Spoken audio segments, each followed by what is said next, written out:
Bienvenidos a un nuevo episodio del Pastor Responde. El día de hoy me place presentar a mi pastor, el pastor Ismael Méndez, a quien vamos a estar entrevistando, le vamos a estar haciendo unas cuantas preguntitas. Bienvenido, pastor. Hola María, gracias por darme la oportunidad de poder compartir con ustedes en esta entrevista. Así que bueno, trataré de responder todas las preguntas. Pues vamos a comenzar de una vez que usted dice. Vamos arriba. Bien, la primera pregunta dice, ¿alguna vez ha tenido dudas sobre su fe y cómo lo ha manejado? Dudas. Sí, principalmente cuando estaba más joven, llegué a tener ciertas dudas, no tanto de la fe, sino de que si Dios estaba conmigo. Eh, Cosas que no entendían, por qué sucedían. Y me cuestionaba, ¿realmente existe Dios? ¿Está Dios conmigo? La duda no es pecado. La duda simplemente muestra lo que somos, seres humanos. Pero frente a esa duda, Dios me fue mostrando que realmente Él estaba conmigo. Contestó, yo diría que mis oraciones, aunque eran pedidos así tan directos, y me fue ayudando, fortaleciéndome. La forma en la que lo pude enfrentar, principalmente a la edad de 17 años, fue conversando con líderes en la iglesia. Recuerdo, como el día de hoy, a personas que voy a omitir sus nombres, pero con quienes me senté a conversar de ciertos temas y pudieron aclararme. Luego, 3 años más tarde, cuando decidí estudiar teología, conversé con un pastor de muchas dudas que tenía acerca del llamado, si realmente Dios me estaba llamando, y eso me ayudó a comprender un poco más acerca de Dios. Ok. La siguiente pregunta dice, ¿qué haría si algún día llega a perder su fe por completa? No sé, y De como que, no sé, no me gustaría vivir de con que esa esto pregunta no está hipotética. dentro de los planes No, tampoco. no, no, no, yo no visualizo mi vida, lo que hago, a lo que Dios me llamó, estando fuera de todo esto, o sea, es algo que nunca me ha pasado por la mente. Ok. La siguiente dice, ¿cómo maneja los días en los que no siente la presencia de Dios? Yo una vez leí una declaración. Wow, no recuerdo bien el libro, que habla de que cuando estamos desanimados, que en ese preciso momento, cuando sentimos el desánimo, es que debemos orar y que la ayuda divina viene en camino en los momentos más oscuros. Y yo he aprendido eso. Yo te puedo confesar, hoy fue uno de esos días. Yo no quería despertarme. La alarma sonó y sonó, pero era que no quería estar en la vida devocional. O sea, quería simplemente despertarme, bañarme, desayunar y ir a la clase. Pero dije, no, debo hacerlo. Y me puse a estudiar y mientras repasaba la lección de escuela sabática del día de hoy, yo sentí cómo Dios me fue hablando y dándome ánimo para tener, y he tenido un día hasta ahora que va súper genial. Así que cuando estoy así desanimado, trato de no dejarme vencer por el desánimo. Muy bien. La siguiente pregunta dice, ¿es posible que un pastor sea una persona más santa o superior que sus feligreses? No, no. Tiene un mayor grado de responsabilidad. Por ejemplo, el caso de Aarón como sumo sacerdote, el pueblo de Israel con el becerro de oro. O sea, tanto Aarón como el pueblo faltaron delante de Dios. Ahora, las consecuencias no fueron las mismas.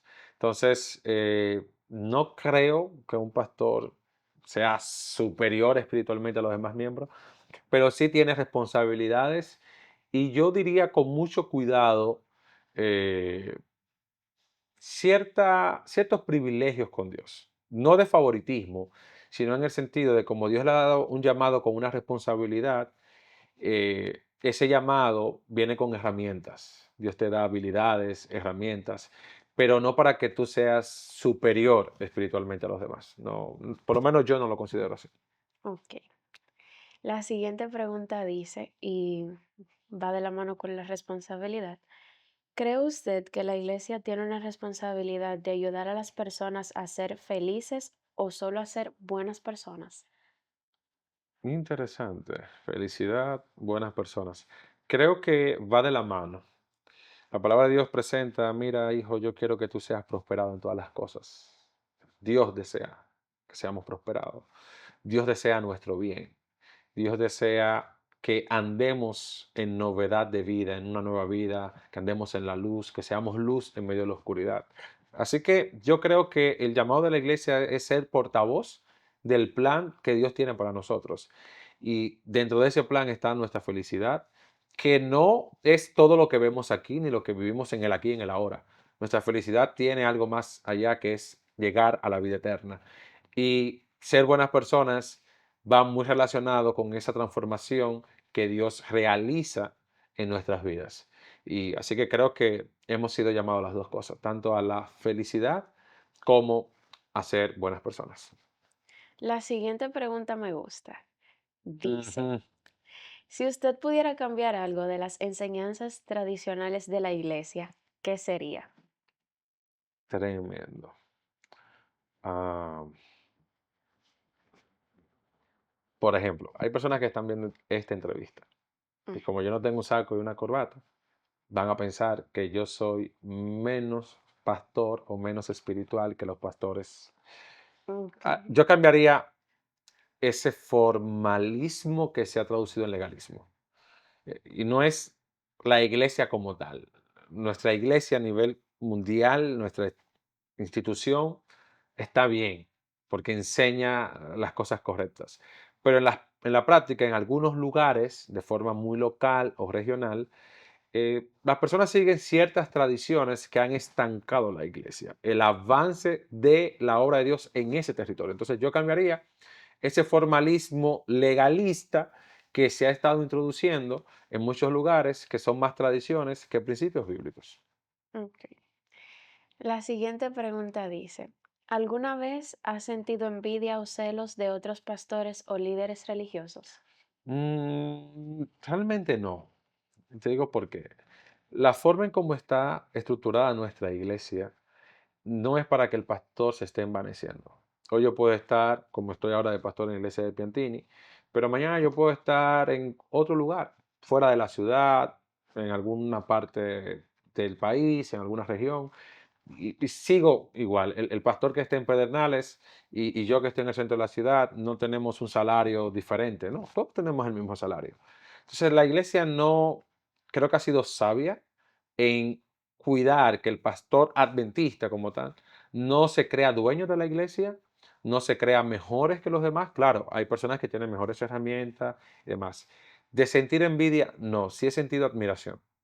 Admiración, digo, wow, me gustaría tener ese tipo de habilidad, me gustaría desenvolverme mejor como lo hace fulano de tal, pero envidia no. De hecho, tengo un lema que lo utilizo mucho con mis colegas, es compitamos menos y colaboremos más.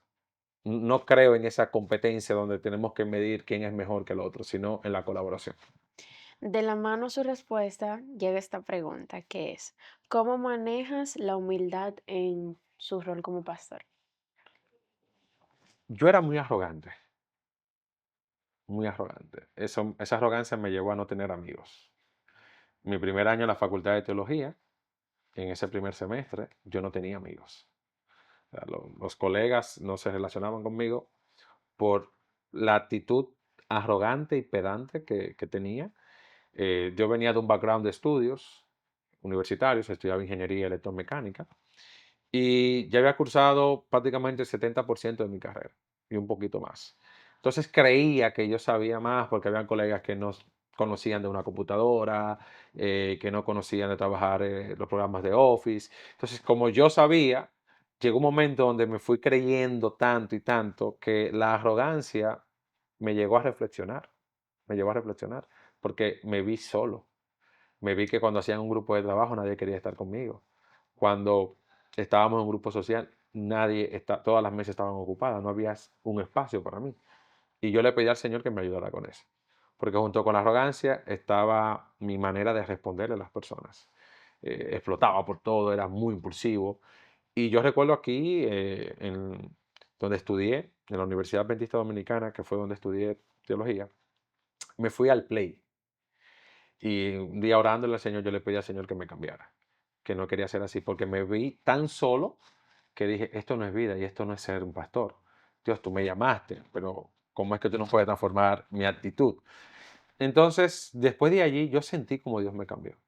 Entonces, no digo que soy una persona humilde, pero esa pedantería, esa arrogancia que se la mostraba a los demás y, y esa forma de explotar por todo, yo estoy seguro y lo he visto en mi vida, Dios me ha cambiado por completo. Entonces, trato de entender que no soy mejor que nadie, ni peor que nadie, solamente soy un siervo de Cristo. Ahora, lo que me toque hacer, hacerlo bien. Bien. La siguiente pregunta dice, ¿cómo lidia con las críticas o ataques personales hacia su liderazgo, especialmente si vienen de sus feligreses? Toda familia tiene sus conflictos. Yo he aprendido a no tomar nada de forma personal. Trato. Eso me ayuda a veces a tolerar mucho. Cuando digo mucho, yo no sé cargar a las personas. Me refiero con esto a quedarme con ese resentimiento. No, no sé. Me gusta ir de frente. Cuando alguien, yo siento que me está faltando respeto, de que hay una situación dada, yo trato de reunirme con la persona. Hay casos donde se torna un poco más difícil cuando es un círculo muy cercano. Cuando es con alguien que uno ha compartido muy de cerca y se da esa situación, no es que no puedo enfrentarlo, pero me cuesta a veces creer lo que ha hecho y como que trato de como de sobrepasarlo. Cuando alguien se levanta contra mí con una crítica que yo sé que no es algo cierto, que es por algo que desconoce, por algo que está inventando, si no lo enfrento, hay algo que sí es seguro que yo no hago. Yo no tomo eso de forma personal, porque eso me ayuda a vivir en paz. Yo le voy a dar cuenta a Dios por lo que yo hago. Esa persona le va a dar cuenta a Dios por lo que está haciendo, por el falso testimonio que ha levantado, por la calumnia que ha levantado y por lo que dijo que vio sin ver, por lo que dijo que escuchó sin escuchar y por lo que dijo que sabe sin saber. Entonces, yo, en resumidas cuentas, volví y repito, no me tomo las cosas personal. Veo la acción, no la persona. Ya sí, cuando se trata de un amigo o algo, ya duele mucho porque uno no espera ese tipo de acción de las personas cercanas. Ok. La siguiente pregunta dice, ¿cómo se siente ser un modelo a seguir cuando tienes tus propias luchas internas?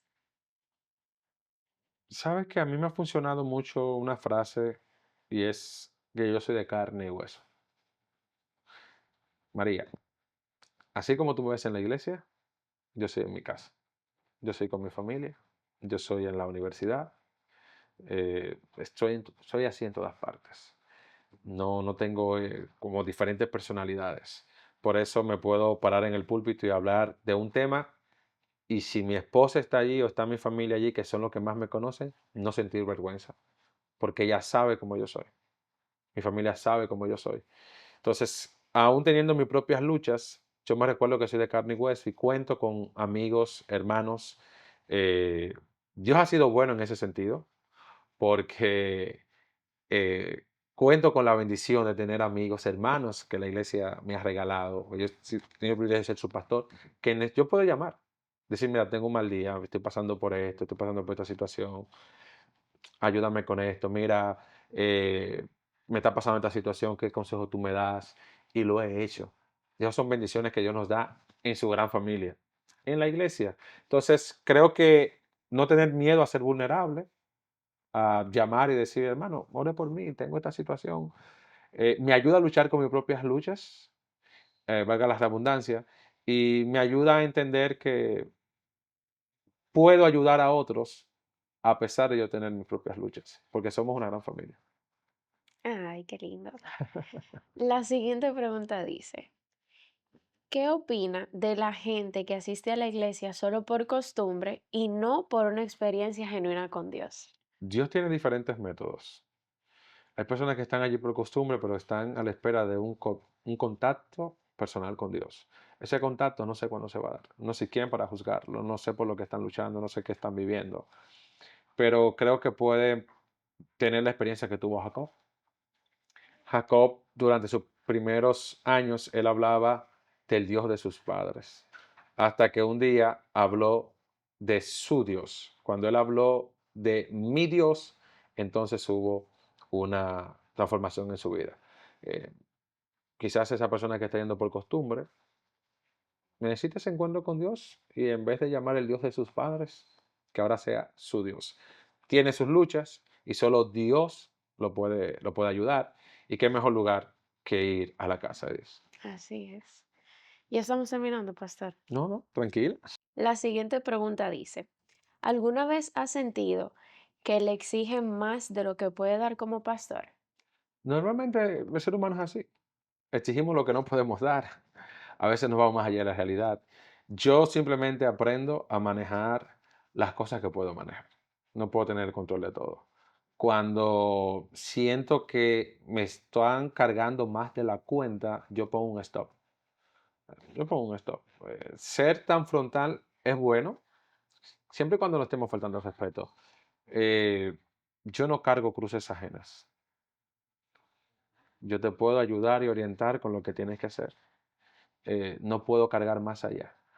No significa con esto que soy un conformista en hacer solamente la partecita que me toca. No, yo doy la milla extra en lo que tenga que hacerlo. De hecho, ese es uno de mis mayores problemas. Tengo que aprender a decir que no.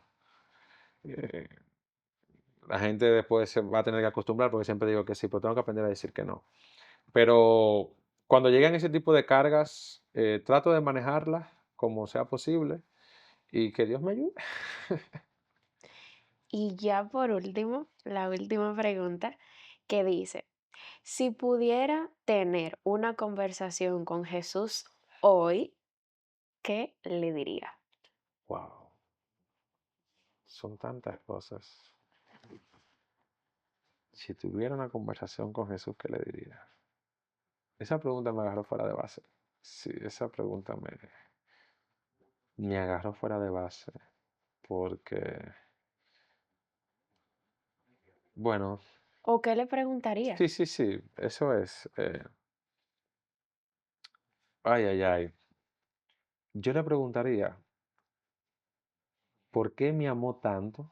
Porque ya estaría con él, ¿verdad? En el cielo. Imaginemos que ya él vino y nos llevó al cielo. ¿Por qué me amó tanto aún conociendo mi interior? Esa sería mi pregunta. ¿Por qué? Sí, por amor, sí, pero ¿por qué? Porque él me conoce más que Exacto. nadie. Esa sería mi pregunta. Profunda esa pregunta, pastor. Pero esa sería mi pregunta. ¿Por qué? O sea, el amor de Dios es algo que yo lo estoy disfrutando, pero yo no lo he entendido a plenitud. No lo he entendido a plenitud. ¿Cómo Dios puede amar a alguien cuando Él conoce todo de esa persona? Porque la gente ama el cargo, ama la posición, ama lo que tú representas. Ok, pero Dios ama lo que está ahí dentro, que nadie ve, que nadie sabe. Lo que uno hace a escondidas, Todo. lo que uno piensa, que lo hace en el pensamiento. Y aún así Y Dios aún así. nos sigue amando. O sea, ¿cómo? Me gustaría llegar a amar como ama Jesús. Me gustaría hacerlo. Y eso será un tema de otro día. Muchas gracias, pastor, por acompañarnos el día de hoy. Gracias a ustedes por la invitación y que Dios continúe bendiciendo este bonito ministerio. Amén, que así sea. Recuerden darle like, suscribirse a nuestro canal, seguirnos en nuestras redes sociales y no se olviden de compartir el video. Recuerden que esto no solamente puede ser de bendición para ti, sino también para los tuyos. Hasta la próxima. Bye bye.